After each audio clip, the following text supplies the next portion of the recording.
Election day may be over, but we don't know who won the presidential race. Today, CBS News projected, though, that Joe Biden will win Wisconsin and Michigan. But President Trump is filing lawsuits in a number of states. Joining us with more are News 8 political analysts Laura Fink and Wendy Patrick. Thanks for joining me again. I know we were up late last night. Wendy, I'm going to start with you. We finished off last night talking about who was going to win and when. We had states still in red, Michigan and Wisconsin. It looks like those are changing. Are you feeling different today? About last night, Carlo, I'm glad you asked it to me exactly that way, because the tide has turned and we wonder whether what we thought was a red wave was actually a red mirage. Remember, you asked me when I thought the vote would be called, and I said, oh, it could be weeks. This is exactly why that is a possibility. The lawsuits. Now, it's true on the one hand that it is not easy to persuade judges to undo an election, especially when the results are already in.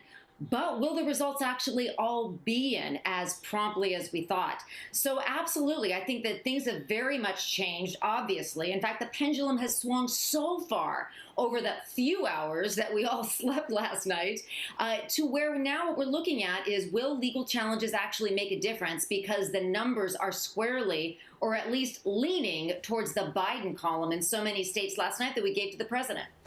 And I'm going to turn to Laura. Laura, right now, with the way things are going, how important is it for supporters of Joe Biden out there to just be patient and resolute at this moment?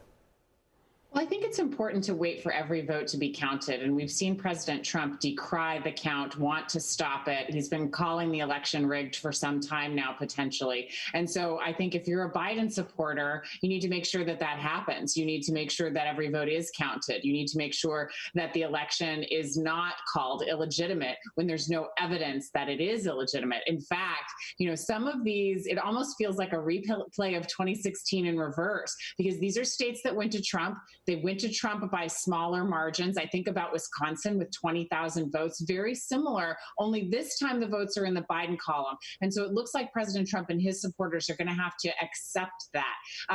Look, there's still votes out there, but it really does look like the path is much clearer for Biden to 270 plus electoral votes. We see Nevada trending his way and Pennsylvania trending his way.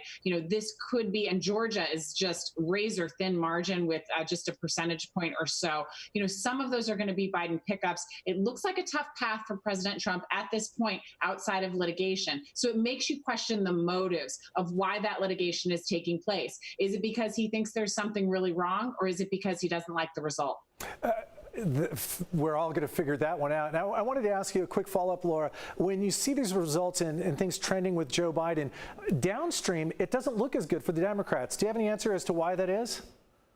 Well, it looks like down-ticket candidates didn't perform as well. And part of that is because Biden's coattails were not as long as that everyone expected. Because these margins are so narrow, then when you have challengers like Sarah Gideon challenging Senator Susan Collins in Maine, that turnout and that sway, you have to get more ticket splitters. You've got to get people voting, say, for President Trump and then a Democratic candidate for Senate. In these polarized times, the importance of those coattails and that top of the ticket, having a wide lead in those swing states where senators are running, is really important. And we did not see that, which means a disappointing night for those who wanted to take back the Senate and put it in the Democratic column. And Wendy, we only have about 30 seconds, but so is this good news? A lot of people were writing off the GOP, saying this party was coming to an end, but it doesn't look like a party that's fading today.